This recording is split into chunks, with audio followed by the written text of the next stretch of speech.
Everyone, exercise 3.1 question number 1 करेंगे. Right all the factors of the following number. देखो, सबसे पहला नंबर हमें दिया हुआ है 24.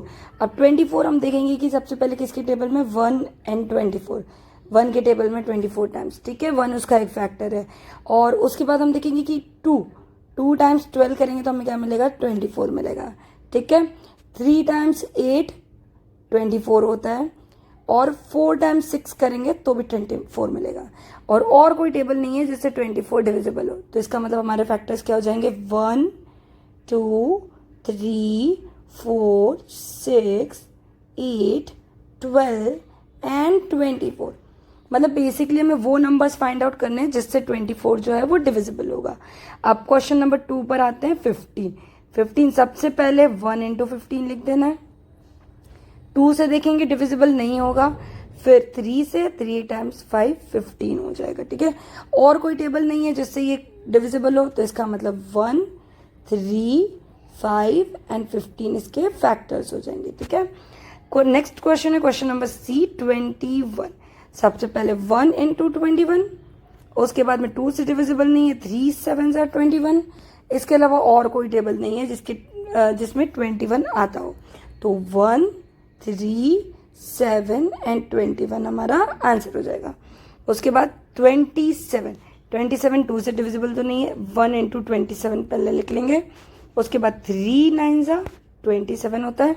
और किसी टेबल में 27 नहीं आता है तो हम लिख देंगे 1 3 9 27. ठीक है, नेक्स्ट है 12. 1 इंटू 12 एज इट इज लिख लेंगे. 2 के टेबल में आता है 6 टाइम्स. और 6 के टेबल में 2 टाइम्स. और 3 के टेबल में भी आता है 3 टाइम्स 4. तो इसके फैक्टर्स क्या हो जाएंगे, 1 2 3 4 6 एंड 12. नेक्स्ट क्वेश्चन है हमारा 20 सबसे पहले देखेंगे 1 इंटू 20 एज इट इज लिख लेना है. फिर 2 के टेबल में 10 टाइम्स आता है.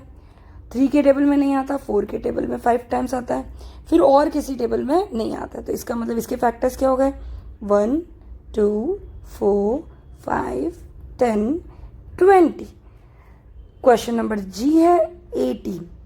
पहले 1 इंटू 18 एज इट इज लिख लेंगे. 2 के टेबल में 9 टाइम्स आता है. ठीक है, 3 के टेबल में 6 टाइम्स आता है. और 4 के टेबल में नहीं आता. राइट, तो इसके फैक्टर्स क्या हो गए, 1 2 3 6 9 एंड 18 इसके फैक्टर्स हो गए. ठीक है, अब आते हैं नेक्स्ट है H. Question number H 23 prime number है. सिर्फ 1 एंड 23 से डिविजिबल है. तो इसका मतलब 1 एंड 23 इसके फैक्टर्स हो गए. आई 36 पहले 1 इंटू 36 एज इट इज. फिर 2 से देखेंगे तो 2 टाइम्स 12 2 टाइम्स 18 करेंगे तो 36 मिलेगा. ठीक है, फिर 6 टाइम्स 6 36 होता है. 12 टाइम्स 3 भी 36 होता है. और 9 के टेबल में देखेंगे तो 9 4 भी 36 होता है.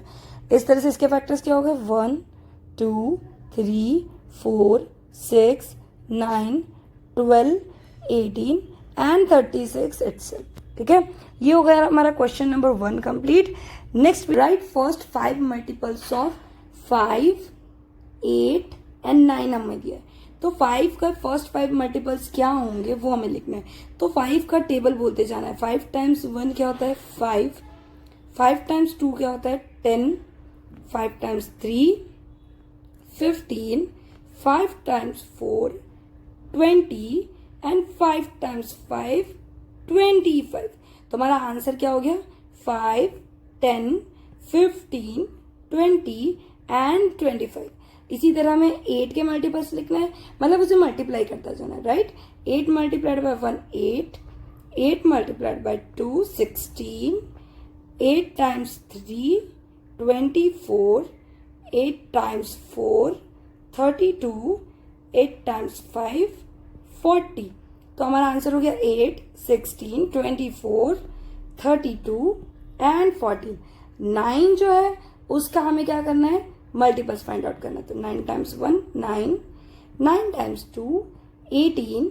9 times 3 27, 9 times 4 36 एंड 9 times 5 45। तो आंसर हो गया हमारा 9, 18, 27, 36 एंड 45। ठीक है, ये हो गया हमारा question number 2 complete. Question number 3, match the items in column 1 with the items in column 2। Column 1 and column 2, column 1 में आपको 5 डिजिट्स दिए हुए हैं, इट्स 35, 15, 16, 20 एंड 25। और कॉलम 2 में आपको 6 थिंग्स दी हुई है, मल्टीपल ऑफ 8, मल्टीपल ऑफ 7, इस तरह से। ठीक है, तो सबसे पहले हम देखेंगे कि मल्टीपल ऑफ 8, तो मल्टीपल ऑफ 8 क्या है, 16। तो इसका मतलब इसका आंसर ए हो जाएगा, मल्टीपल ऑफ 8। ठीक है, फिर सेकंड चीज दी आपको मल्टीपल ऑफ 7। मल्टीपल ऑफ 7 हमारे यहाँ पास क्या है, ये रहा 35। तो ये क्या हो जाएगा, मल्टीपल ऑफ 7, बी आंसर इसका हो जाएगा। उसके बाद हम देखेंगे कि मल्टीपल ऑफ 70।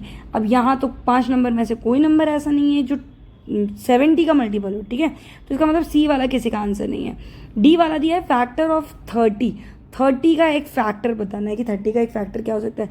तो 15 क्या है, 30 का एक फैक्टर है। ठीक है, तो ये हो जाएगा डी इसका आंसर। अब फिर दिया है फैक्टर ऑफ 50। तो 50 से डिविजिबल मतलब 50 का कौन सा फैक्टर हो सकता है, तो वो क्या हो सकता है, 25। तो यहाँ पे हम लिख लेते हैं ई इसका आंसर। फिर बचा factor of 20। Factor of 20 itself, right. तो ये एफ इसका आंसर हो जाएगा। क्वेश्चन नंबर 4 है, find all the multiples of 9 up to 100। मतलब 9 के मल्टीपल्स फाइंड आउट करने हैं। मतलब जैसे 9 मल्टीप्लाइड बाय 1 करते हैं 9, ये इसका एक मल्टीपल हो गया। फिर 9 टाइम्स 2 किया 18, तो ये इसका एक मल्टीपल हो गया। तो हमें कहाँ तक फाइंड आउट करना है, 100 तक। ठीक है, तो देखो 9 का टेबल लिखते जाएंगे तो क्या होगा, 27, 36, 45, 54, 63, 72, 81, 90, देन 9 11 99। तो ये क्या हो गए, हमारे सारे आंसर हो गए। इसके आगे जब हम जाएंगे 9 12 तो वो ज़्यादा हो जाएगा, हमें सिर्फ 100 के पहले तक ही चाहिए। ठीक है, 100 तक या 100 के पहले तक। तो ये हो गए 9 से लेके 99 तक 4th क्वेश्चन का आंसर। ये सारे मल्टीपल हो जाएंगे 9 के अप टू 100।